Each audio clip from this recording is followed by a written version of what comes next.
Est-ce que vous connaissez le point commun entre le sport, les épices et faire l'amour? Non? Allez, un petit peu d'imagination. Difficile de trouver, hein. Eh bien, leur point commun, c'est qu'il circule à leur propos des idées reçues sur le fait que le faire, ou les utiliser, provoquerait des fausses couches. Et la fausse couche, c'est l'une des peurs principales que l'on rencontre chez une femme qui est enceinte.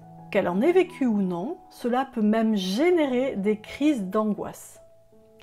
Dans cette vidéo, nous allons parler de 7 idées reçues sur la fausse couche. Je suis Karine Flute, je suis psychologue, et dans mes vidéos, je vous partage des pistes de réflexion et des conseils sur la maternité et le parentage proximal. Pensez à vous abonner à ma chaîne YouTube et à cliquer sur la cloche pour être notifié à chaque nouvelle vidéo. La plupart du temps, lorsqu'une femme vit une fausse couche, elle a envie de comprendre ce qui s'est passé. Mais beaucoup n'obtiennent pas d'explication de la part de leur médecin. Alors ne sachant pas ce qui s'est passé, elles peuvent se mettre à culpabiliser et penser qu'elles sont responsables de cette fausse couche. Et les remarques qu'on leur fait, qu'on vous fait, contribuent à maintenir cette culpabilité. Je vais donc vous partager les principales idées reçues que j'ai pu entendre à propos des fausses couches. Idée reçue numéro 1, ne pas manger épicé. À part vous brûler la bouche et autres désagréments physiques si vous n'en avez pas l'habitude, si vous aimez manger épicé, ne vous en privez pas. C'est vrai que certaines épices pourraient avoir un effet abortif, mais il faudrait en consommer de très fortes doses pour que cela ait un effet. Idée reçue numéro 2, il faut arrêter le sport quand vous êtes enceinte. Au contraire, conserver une activité physique, c'est important pendant la grossesse.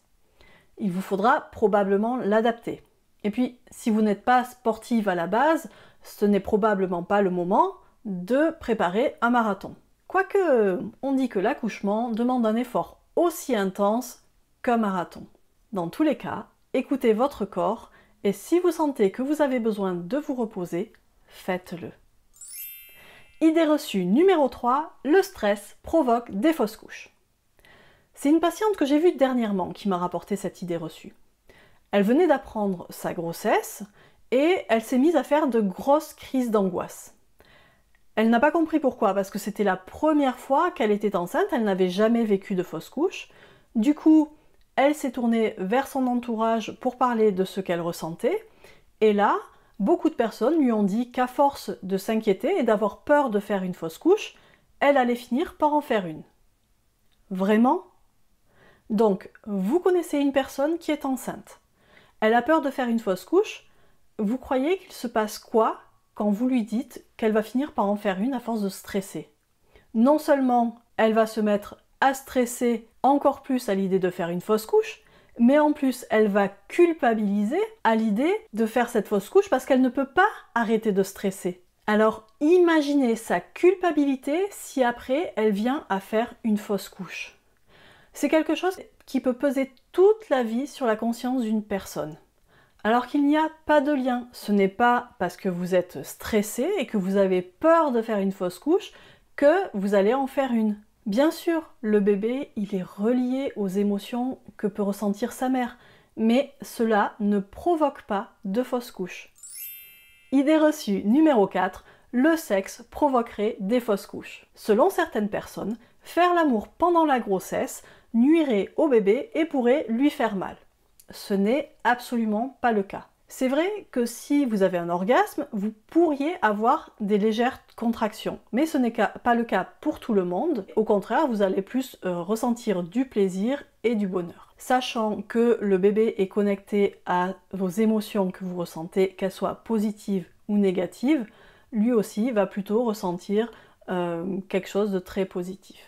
Alors, je ne suis pas en train de vous dire que votre bébé a conscience que vous êtes en train de faire l'amour, pas du tout.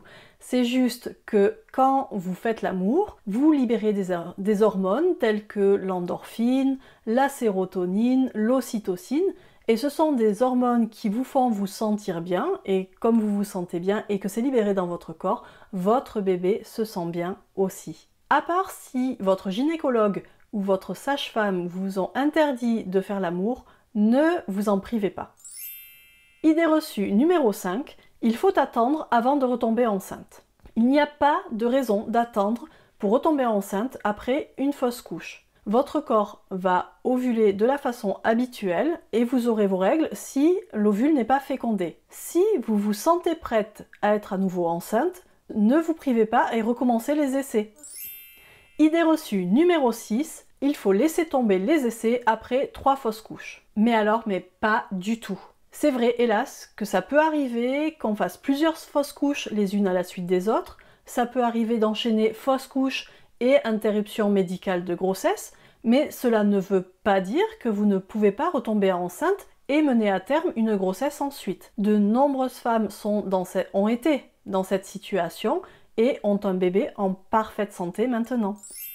Idée reçue numéro 7, il ne faut pas parler du fait qu'on est enceinte. Que vous parliez ou non de votre grossesse, cela n'aura pas d'influence sur le fait de faire une fausse couche. Pensez aussi que vous êtes la seule à savoir quand et à qui vous annoncez votre grossesse. Vous n'avez pas d'obligation d'attendre la fin du premier trimestre pour en parler à quelqu'un si c'est OK pour vous. D'ailleurs, c'est quelque chose que j'évoque dans une de mes précédentes vidéos sur le premier trimestre de grossesse. Cette vidéo est à présent terminée. J'aurais pu vous partager d'autres idées reçues, mais j'ai préféré me concentrer sur les principales que je connaissais. Ceci dit, si vous êtes curieuse, vous pouvez me les demander, je vous les partagerai en commentaire. Moi, ce qui m'intéresserait de savoir, c'est quelles ont été les idées reçues auxquelles vous avez été confrontés et comment vous avez vécu ces moments-là. Enfin, si vous pensez que vous avez des difficultés à gérer l'anxiété ou le stress à l'idée de faire une fausse couche, vous pouvez prendre rendez-vous avec moi pour une session découverte et nous verrons comment travailler dessus ensemble. Le lien est dans la description. Si cette vidéo vous a aidé à vous sentir plus sereine face aux idées reçues qui circulent sur la fausse couche, pensez à la liker et à la commenter. Vous pouvez également la partager à des amis si vous pensez qu'elle pourrait les aider. En vous abonnant à ma chaîne YouTube, vous m'aidez à faire passer ces messages aux mamans et aux futures mamans. À bientôt!